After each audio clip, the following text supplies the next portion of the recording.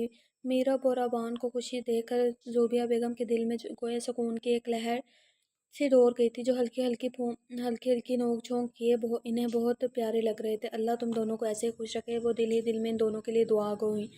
کیا ہو رہا ہے؟ وہ اچانک اس کے پیچھے آتے ہوئے بولا، جو ان حماق سے الماری درست کرنے میں مصروف تھی۔ وہ ڈرتے ہوئے فوراً آ پلٹی۔ تمہارا سر؟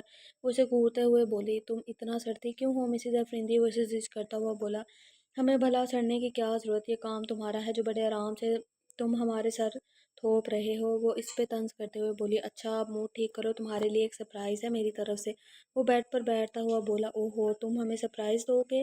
کہیں ہم مر ہی تو نہیں جائیں تمہاری ایسی سوچ پہ؟ ویسے ہمیں یقین نہیں آ رہا کہ تم ہمیں سرپرائز ہو گئے۔ وہ لب چباتے ہوئے اپنی اسے آنکھیں نکالتے ہوئے بولی، تمہاری مرضی، نہ کرو یقین۔ وہ کندھے اچکاتے بے فکری سے بولا۔ اس کا انداز ابیحہ کو سچ میں مبتلا کر گیا۔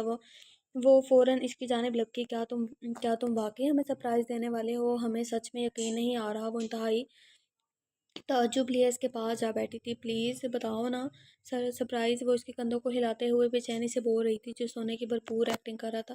دیکھو، تم ہمیں سرپرائز دیے بغیر ہی سو گئے۔ وہ اس پر جھکتے ہوئے بولی، لیکن مقابل کی طرف سے کوئی جواب نہ ملنے پر ابیہ نے غصے میں زور سے اس کے بال کھینچے تھے، جو اس کی بات ہی نہیں سن پا رہے تھے۔ اچانک درد کی شدت سے ابا چیخ کر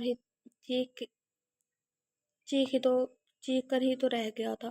تم اور تمہارا سرپرائز بھاڑ میں، اپنی کسی گرل فرینڈ کو تحفے میں دے دینا۔ ویسے بھی وہ تمہارے دیے گئے تحفے پہ خوشی سے پھولے نہ سمائے، تمہارے گلے کا ہار بن جاتی ہیں۔ اور اسے خونخوار نظروں سے گھورتے ہوئے اپنے ادھورے کام کی جانب متوجہ ہو گئی۔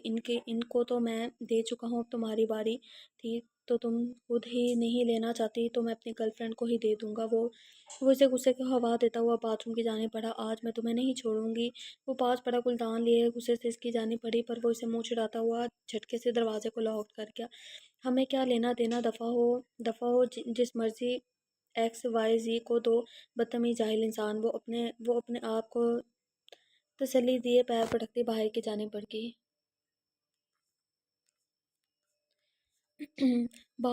بات ہی نہیں کرنے پا رہے۔ وہ اس کی خاموشی پر چوٹ کرتے ہوئے بولے جو کب سے انہیں نظر انداز کیے ہوئے تھا، دیکھیے مسٹر درانی، آپ جا سکتے ہیں، میرے پاس ان فضول باتوں کا وقت نہیں۔ آپ سے ایک کام کہا تھا جو آپ نے نہیں کیا، آپ کم از کم ہمیں بتا دیتے کہ آپ میرا کام نہیں کر سکتے تو میں کسی اور سے کروا لیتا۔ وہ دو ٹوک لہجے میں بول رہا تھا، آخر آپ غصہ کیوں کر رہے ہیں مسٹر حیدر؟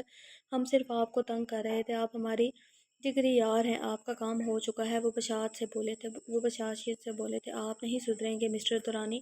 وہ انہیں گھورتا ہوا بولا، ہاں ہاں ہاں، آپ جانتے ہیں ہمیں ہمیں آپ کو تنگ کرنے کا خاصا مزہ آتا ہے، وہ اسے چڑھاتے ہوئے بولے۔ اب آپ آگے بھی بول پڑے تو شاید مسٹر درانی صاحب ہمارا خاصا قیمتی وقت بچ جائے گا، وہ اس پر طنز کرتا ہوا بولا۔ ہاں ہاں ہاں اوکے، وہ جاندار کہکا لگاتے ہوئے بولے۔ مسٹر حیدر اسلم خان، سب کچھ اگل چکا ہے، وہ کچھ بھی کیا اس نے مس سحر کے کہنے پر کیا، یہاں تک کہ تمہارے گھر کی نوکری بھی مس سحر کی ایک چال تھی۔ مس سحر نے اسلم خان کو اس کام کے بہت زیادہ پیسے بھی دے رکھے تھے۔ خیر سے وہ پکڑا جا چکا ہے، اب کم از کم عدالت اسے 10 سال کی سزا ضرور سنائے گی، اور مسز سحر نے خود ہی اپنے آپ کو موت کے گھاٹ اتار لیا ہے۔ آخری بات وہی آ جاتی ہے، برائی کا انجام برا ہی ہوتا ہے۔ یہ تو حقیقت ہے، جو ہم بوئیں گے وہی کاٹیں گے۔ سحر افریدی بھی اپنا بویا ہی کاٹ چکی تھی۔ چلیے ہم چلتے ہیں، خاصا وقت لے چکے ہیں آپ کا، پر بات پوچھنے کے لیے بھی بے صبر آپ ہی ہو رہے تھے، وہ اس پر طنز کرتے ہوئے بولا۔ ہاں ہاں ہاں بالکل نہیں مسٹر درانی، میں نے صرف مذاق کیا تھا، آپ پہلے ہیں پھر وقت ہے، وہ کہکا لگاتے ہوئے بولا۔ شکریہ جناب اتنی عزت دینے کے لیے، ورنہ ہم اتنی عزت کے قابل نہیں چلتے ہیں۔ اب آپ سے کل ملاقات ہوتی ہے۔ وہ اس سے مصافحہ کرتے ہوئے باہر کی جانب بڑھ کے اچانک فون کی چیختی ہوئی گھنٹی نے ماحول میں ارتعاش برپا کیا تھا۔ اس نے مصروف انداز لیے فون پک کیا۔ دوسری جانب اسپیکر میں اس کی سیکرٹری ماریہ کی آواز گونجی۔ سر، کوئی مسٹر عباد افریدی آپ کو ملنا چاہتے ہیں؟ ہاں بالکل، انہیں اندر بھیج دیں، وہ بشاشیت سے بولا تھا۔ تبھی عباد دروازے پر دستک دیے اندر داخل ہوا۔ آن کم ان مسٹر عباد، کیسے ہو؟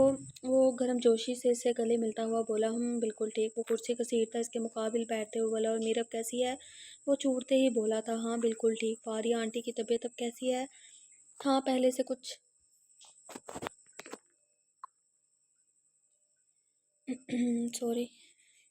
ہاں پہلے سے کچھ بہتر ہے، پر یار کچھ بول نہیں پاتی۔ کچھ دکھ بہت بڑے ہوتے ہیں جو انسان کو اندر ہی اندر سے کھا جاتے ہیں۔ سحرش کا غم بھی انہیں اندر ہی اندر کھائے جا رہا ہے۔ سحرش اگر زندہ بچ جاتی تو میں اسے کبھی معاف نہ کر پاتا جو اس نے کیا۔ آج بھی لوگ ہمیں کھڑے کیے سوال پوچھتے ہیں کہ ہمارے پاس جواب ہو تو ہم دیں۔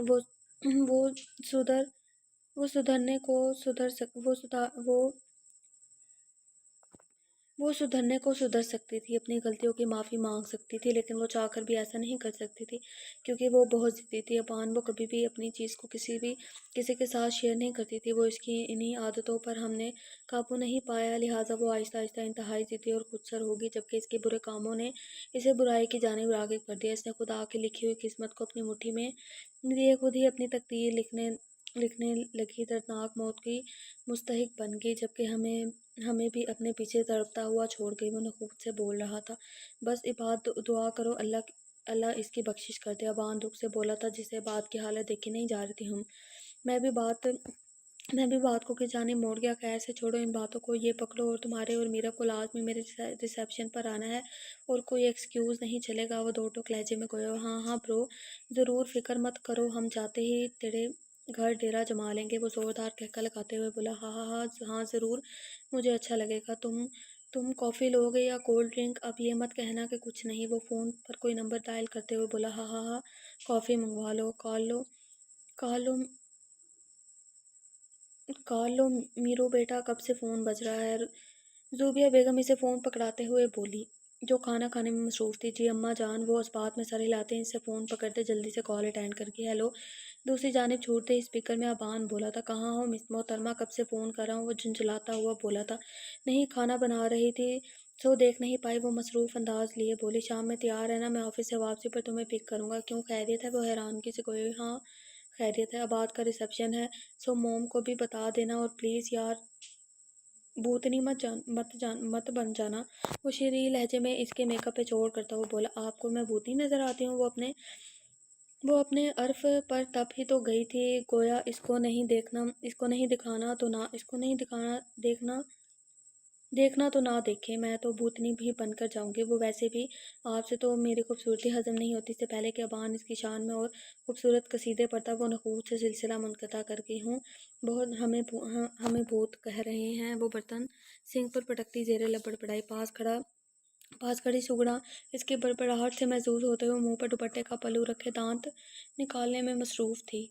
یہ پکڑو اور جلدی سے پہن کر باہر نکلو۔ وہ بھاری بھرکم کم خوبصورت سا جوڑا پکڑائے ہوئے بولا تھا، پر کیوں؟ پہلے مجھے بتاؤ پھر پہنوں گی، وہ ڈٹائی سے بولی۔ خیر سے بھی جان ہماری شادی کے بارے میں نہیں جانتی، سو اسی لیے ڈیڈ نے ریسیپشن کا چھوٹا سا فنکشن رکھا ہے تاکہ ہمیں تاکہ جو نہیں جانتے وہ جان جائیں۔ اب فٹافٹ چینج کر کے آؤ پیارے سے اس منہ کا اور کر آؤ۔ وہ پیار سے اس کا منہ تھپتھپاتے ہوئے بولا تھا۔ ہمیں ڈیڈ کا فیصلہ بہت پسند آیا، اور دوسری بات یہ تمہارا مشورہ نہیں ڈیڈ کا تھا، اور یہ جو سرپرائز تم ہم سے چھپا رہے تھے ہم پہلے سے ہی جانتے تھے، ہمیں ڈیڈ تم سے پہلے ہی بتا چکے تھے۔ تبھی وہ اپنے کپڑے اٹھائے ڈریسنگ روم کی جانب بڑھ گئی۔ آیا بڑا سرپرائز دینے والا، وہ زیر لب بڑبڑائی۔ ہاں ہاں ہاں، تم آج نہیں بچو گی مسز اونتی۔ اس کے کہکے نے دور تک اس کا پیچھا کیا تھا۔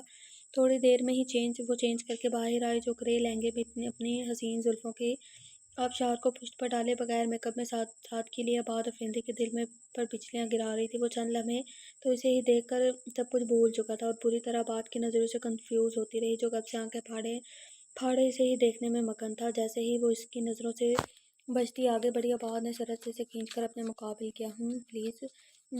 پلیز چھوڑ دو۔ پل میں ہی اس کی حالت غیر ہو گئی تھی۔ کیوں چھوڑنے کے لیے تو نہیں تھاما، وہ اس کی آنکھوں میں جھانکتا ہوا بولا، جہاں صرف شرم اور جھجک کا بسیرا تھا۔ اس سے پہلے ابھیا اس کی شربتی آنکھوں میں کھو سی جاتی، اس نے فوراً اپنی پلکوں کے بار کو نیچے گرا لیا تھا۔ بات اس کی گرتی اڑتی چھلمن کی زبان سمجھ گیا تھا، اور اسے اظہار پہ کترا سی گئی تھی۔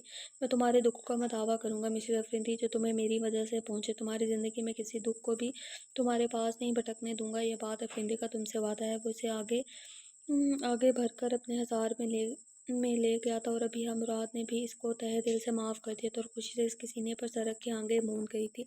گویا بعد افرینتی نے ابھیا کے دل کو اپنے اظہار سے معتبر کر دیا تھا۔ اب ان دونوں کی زندگیاں گویا مکمل سی ہو گئی تھی، جہاں اب کوئی بھی دکھ انہیں چھو کے نہیں گزرنا تھا۔ اس کے خوبصورت سے ملن پر دور کھڑی محبت بھی کھل کر مسکرا دی تھی۔ زارو دراز قد قامت پہ بلیک پلین شفون کی ساڑی لگائے، میچنگ ڈائمنڈ کی جولی پہنے، بالوں کو جوڑے میں مقید کے کسی اپسرا سے کم نہیں لگ رہی تھی۔ وہ خوبصورتی کی اعلیٰ ترین مثال تھی، جو اپنی ہی خوبصورتی سے انجان بے فکری میں مہارت سے کیے گئے میک اپ کو آخری ٹچ دیے باہر گراج کی جانب بڑھی، جہاں بان گاڑی میں اس کا انتظار کرتا، اور اس کے انتظار کو کھاتے میں نہ لائے ہائی ہیلز پہنے لہک کر چل رہی تھی۔ جیسے ہی ابان حیدر کی نظر میرا پر پڑی تو وہ پلک جھپکنے بغیر اسے ہی دیکھتا رہ گیا۔ وہ بے خودی سے اس کے ساتھ فرنٹ سیٹ پر بیٹھ چکی تھی۔ تبھی وہ اسے حواس بحال کرتا اس کی طرف متوجہ ہوا۔ موم نہیں آئی؟ وہ گاڑی موڑتے ہوئے سونو نگم کی خوبصورت سی غزل لگاتا ہوا بولا تھا۔ اماں جان کی طبیعت نہیں ٹھیک تھی، سو اسی لیے نہیں آئی۔ تم جانتی ہو، تم اس حالت میں دیکھ کر میرے دل کا حال بھی اس غزل سے کچھ کم نہیں ہے۔ وہ مخمور لہجے میں گویا ہوا۔ اب مجھے رات دن تمہارا ہی خیال ہے، کیا کہوں، پیار میں دیوانوں جیسا حال ہے، دیوانوں جیسا خیال ہے، تمہارا ہی خیال ہے، تم کو دیکھے بنا چین ملتا نہیں، دل پہ اب تو کوئی زور چلتا نہیں، جادو ہے کیسا دل کی لگی میں، ڈوب گیا ہوں اس بے خودی میں۔ وہ گاڑی کی سپیڈ کم کے اس کی جانب جھکا تھا۔ میرب گھبراتی ہوئی دروازے سے جا لگی۔ گاڑی کی خاموشی میں ہلکے سرور پر بجتا ہوا میوزک، اور ابان حیدر کا حد سے زیادہ بہکا ہوا لہجہ میرب کے دل کو بے سکون ہی تو کر گیا تھا۔ ظالم حسینہ، آپ کے حسن کے تیروں نے ہمارے دل کو چھلنی کر دیا ہے، دل اب آپ کے قبضے میں ہے، ہم چاہ کر بھی اسے آپ کی قید سے رہا نہیں کر پائیں گے۔ وہ اپنے ہاتھ پہ ہاتھ رکھتا ہوا بے خودی سے اس کی حسین آنکھوں کو وارفتگی سے چوم گیا تھا۔ تبھی وہ اسے دھکا دیتے اپنے سانسوں کے شور کو بحال کرتی بولی، جو اس کی غربت پہ گھبرا سی گئی تھی، آپ کی چپکنے کی بیماری کبھی نہیں جائے گی۔ وہ اسے گھورتے ہوئے بولی، ہاں ہاں ہاں بیگم جی، اب یہ بیماری صرف ہمارے مرنے پر ہی ختم ہو سکتی ہے، ویسے تو ناممکن ہے۔ وہ اچانک بات کے درمیان میں ہی خونخوار نظروں سے گھورتے ہوئے اس کے منہ پر ہاتھ رکھے، وہ ان کے لبوں پر اندر سے کام گئی تھی۔ اب آپ فضول بولتے ہیں، وہ ہاتھ ہٹاتے اس کے کندھوں پر سر رکھ کر خفگی سے بولی تھی۔ اسے میرب کا اپنے لیے یوں بے فکر ہونا اچھا لگا تھا، فکرمند ہونا اچھا لگا تھا۔ ابان مسکراتا ہوا اسے اپنی باہوں میں اثار میں لے گیا۔ میرا عقیدہ، میری عقیدت، میری چاہت، میری محبت، جو لفظ دیکھوں تو ہزاروں میں، اور اگر سمیٹ دوں تو صرف تم۔ ہر نظر ان دونوں کے لیے ستائش لیے ہوئے تھی، جو حال میں ایک دوسرے کی باہوں میں باہیں ڈالے ہر دیکھنے والوں کی نظر میں تھے۔ تبھی عباد نے دور سے ابان اور میرب کو آتے دیکھا، جو ایک ساتھ انتہائی خوبصورت اور خاصے خوش دکھائی دے رہے تھے۔ وہ ہلکا سا مسکرایا تھا۔ اس کا عشق نہیں مرا تھا، ہاں، پر اسے صبر آ گیا تھا۔ اس کی آنکھ میرب کے لیے شفاف جذبات لیے ہوئی تھی، پر کچھ پل کے لیے اس کا دل میرب رحمان کو دیکھ کر دھڑکا ضرور تھا، لیکن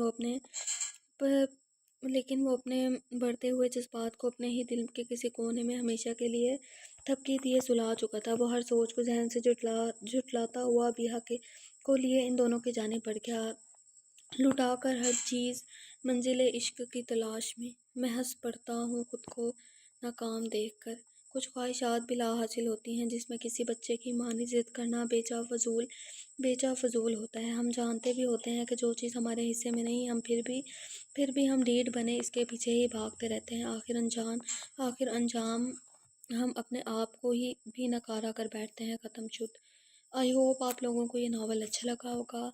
اب یہ ویسے تو میں نے اس کے اس کے میں نے 2 پارٹس بنائے تھے، بٹ اب میں سوچ رہی ہوں کہ اس کو ایک کمپلیٹ ناول میں مرج کر دوں، تو میں ایک ہی ویڈیو اپلوڈ ہوگی اور آپ لوگ دیکھ سکتے ہیں۔ اور اس وقت رات کے 12:10 ہو رہے ہیں، تو ملتے ہیں نیو ناول کے ساتھ۔ اپنا بہت سارا خیال رکھیے، مجھے دعا میں یاد رکھیے گا۔ اللہ حافظ۔